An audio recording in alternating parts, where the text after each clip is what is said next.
મળી રહ્યા છે। 2.5 વર્ષની બાળકી ફળિયામાં રમતા રમતા અંદર ગરકાવ થઈ ગઈ હતી।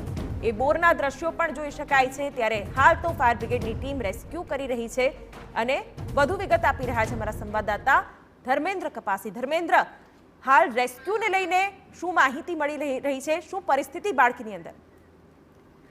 દિવ્યેશ વાયડા આ વિશે વધુ માહિતી આપી રહ્યા છે। દિવ્યેશ, ખાસ તો હાલ રેસ્ક્યુને લઈને શું માહિતી મળી રહી છે? શું સ્થિતિ બાળકીની?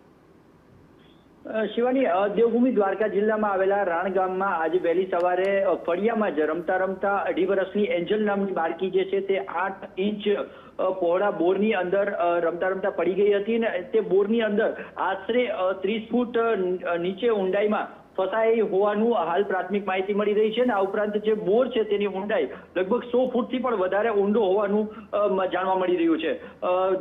આ વાતની જ્યારે વાલીને જાણ થતા વાલીએ સ્થાનિકોની મદદ લીધી અને 108ની ટીમને બોલાવવામાં આવી છે। હાલ જે ત્યાં પાસે રહેલી ખાનગી કંપની છે તેની ફાયરની રેસ્ક્યુ ટીમ દ્વારા રેસ્ક્યુ ઓપરેશન હાલ શરૂ કરી દેવામાં આવ્યું છે। 108ની ટીમ દ્વારા બોરની અંદર ઓક્સિજન બાળકીને મળી રહે તે માટેના પ્રયાસો હાથ ધરવામાં આવ્યા છે। આ ઉપરાંત ખંભાળિયા અને દ્વારકા બંને નગરપાલિકાની ફાયરની રેસ્ક્યુ ટીમ ત્યાં જવા માટે રવાના થઈ ચૂકી છે। આ ઉપરાંત ટૂંક સમયમાં જામનગરથી આર્મીની મદદ પણ લેવામાં આવી છે જે રેસ્ક્યુમાં જોડાશે। લગભગ તેને 2 કલાકથી વધુનો સમય લાગી શકે છે કારણ કે અંતર ખૂબ જ અંતરાળ વિસ્તારમાં આવેલું આ ગામ છે। આ ઉપરાંત એનડીઆરએફ ટીમ જે વડોદરા છે તેને પણ હવાઈ માર્ગે જામનગર કે દ્વારકા બોલાવીને તેને ત્વરિત આ વિસ્તારમાં પહોંચાડી શકાય અને બાળકીને બને તેટલું વહેલું દેવભૂમિ દ્વારકાના રાણ ગામમાં હાલ તો બાળકી ફસાઈ છે। અલગ અલગ જિલ્લાઓમાંથી પણ મદદ લેવામાં આવી રહી છે। બોરવેલમાં આ જિંદગી ફસાઈ છે જેને બચાવવાના તમામ પ્રયત્નો